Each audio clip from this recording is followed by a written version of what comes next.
The notification hit my phone like a slap during my afternoon coffee break at the ad agency my old college friend Alina had just dropped.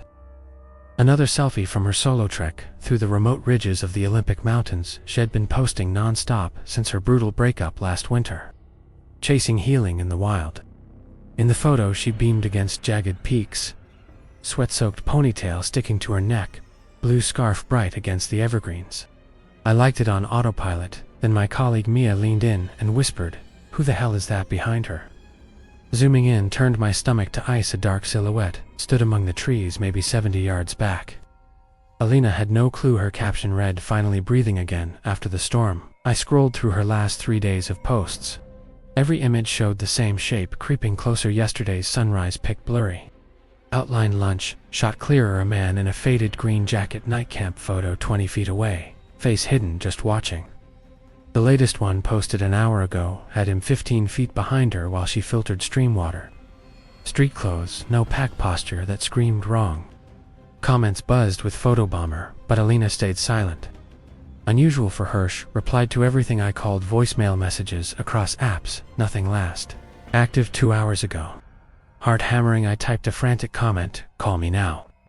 My team crowded around debating if it was paranoia. Our boss dismissed it as another hiker, but when we gridded the photos on the big screen, the pattern was sickening. Same man, same deliberate approach, never interacting, just closing distance.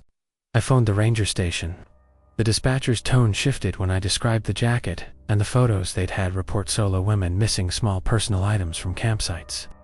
A hairbrush, a sock, never money. I sent coordinates. They promised action.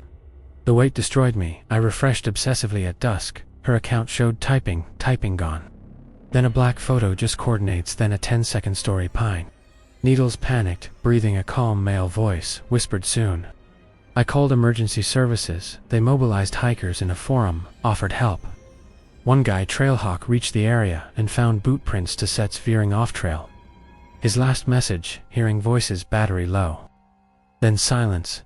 Midnight updates from rangers. Alina's tent, intact boots, neatly placed, pointing into darkness. Phone recording 8 hours of nothing but forest. Fingernail scratches on trees, 2 heat signatures fleeing. One stopped, one escaped.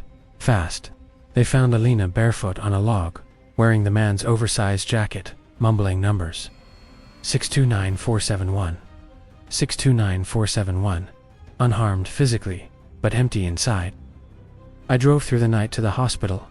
Alina stared at walls, repeating those numbers like a broken code. Police ran them everywhere. And thing. The jacket smelled of smoke and something sharp, chemical, no labels. 3 days later, Trailhawk stumbled out, dehydrated, no memory after his last post. Injection mark on his neck, sedative, unknown. The 8-hour video from Alina's phone captured only circling footsteps for hours, then a distorted whisper of those same numbers at timestamp 42316. Alina recovered slowly at her sister's place. 6 months later, she told me fragments over weak coffee. The man never spoke at first, just followed for days. At camp, he sat across from her, showed a notebook full of photos, women on trails, taken from behind, distances increasing. Hers was next one. Fallen photo showed a woman identical to her, same scarf, same creek, dated exactly 1 year earlier. The horror didn't end. I started noticing patterns in old news, similar disappearances, same numbers whispered in static, same green jacket sightings. I couldn't let it go. Months later, I joined an online group tracking watcher cases in Pacific Northwest trails. That's when the second story surfaced from group of friends on a closed trail in the San Juans 2 years back. Word count, building to next section. My buddy Marcus had been part of that ill-fated trip. He survived barely. The closed trail sign was old. They ducked under anyway, chasing a shortcut. Golden aspens turned, twisted pines, birds vanished. Boot prints appeared fresh, leading nowhere. They found an abandoned camp, slashed tents, zipped sleeping bags, empty chairs in perfect circle. Cooler still, iced. A journal repeated. They walked between the spaces. Whistles started. At dusk, triangulated from ridges. Phones died randomly. Footsteps circled tents at night. Breathing too deep, too long. One friend vanished. Mid-scream, tents slid open, drag marks with knuckle impressions beside boot prints. They ran. Marcus lost the others one by one. Eyes reflected flashlights from dozens of spots. He emerged, barefoot, babbling. Searchers found tracks ending at a cliff in perfect single-furlong struggle. No bodies. Marcus never hiked again, but the pattern haunted me. I dug deeper, connecting it to a 2022 Cascade-guided trek gone wrong. A woman named Sophia Survivor shared anonymously in the forum. Her group followed an old trail marked by numbered posts. At marker 12, a stone circle held a pyramid of hiking boots old, and knew their guide froze whistles. Surrounded them, the group scattered in panic screams. Cut short, Sophia and 2 others reached a narrow ridge. Phones glitched, recording static with unnatural voices. Rescue found the camp untouched. 7 phones circling the dead fire, all recording the same static. Boots added to the pile later. Sophia's car reappeared at the trailhead, with a journal entry in her handwriting dated after rescue. They let 3 leave so 3 could tell the mountain needs witnesses. New boots appeared in her closet. Months later, dirt from the ridge she moved to the desert. Still hears whistling at 2:43 a.m. These weren't separate horrors. The Watcher, the spaces between the marker 12, they connected. The numbers matched across cases. I started having dreams following, counting steps, adding boots to piles. Then an invite came for a cheap winter cabin rental in the Appalachians' old college group. I should have said no. But something pulled me. The cabin squatted deep in snow-covered ridges outside Asheville. My friend Liam found the listing. We drove up. Ryan, Liam, his girlfriend, Tara, co-worker, Derek and old trivia pals Nina and Ethan. Cheap. Because isolated, no service, ancient wood, dusty taxidermy eyes, watching. First night bourbon laughs. A rusty trail cam by the back door amused us. Derek, always nervous, chain smoked on the porch, in just a t-shirt, despite freezing temps. Next evening, Derek stepped out for a smoke, never came back. We found the trail cam footage after midnight. Derek standing still in snow. A tall figure in green jacket stepped from trees, placed something in his hand. Derek followed it into darkness without struggle. We searched with flashlights. Footprints showed Derek's boots, then knuckle marks beside them. Whistles echoed from ridges.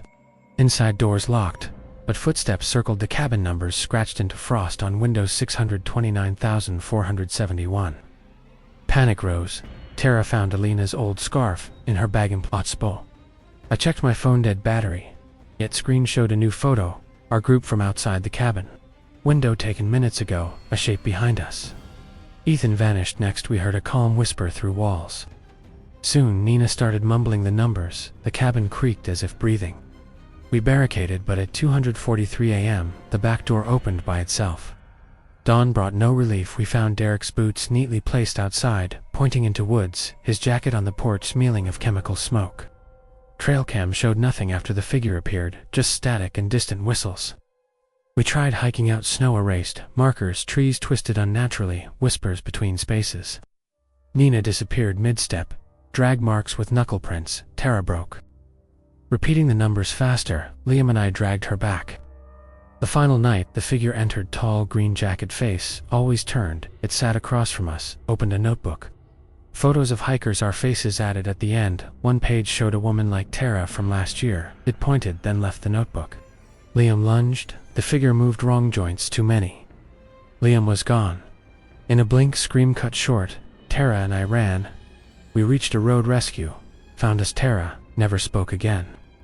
Months later, I found new boots in my apartment. Perfect fit, dirt from Olympic ridges. My journal has entries I don't remember writing.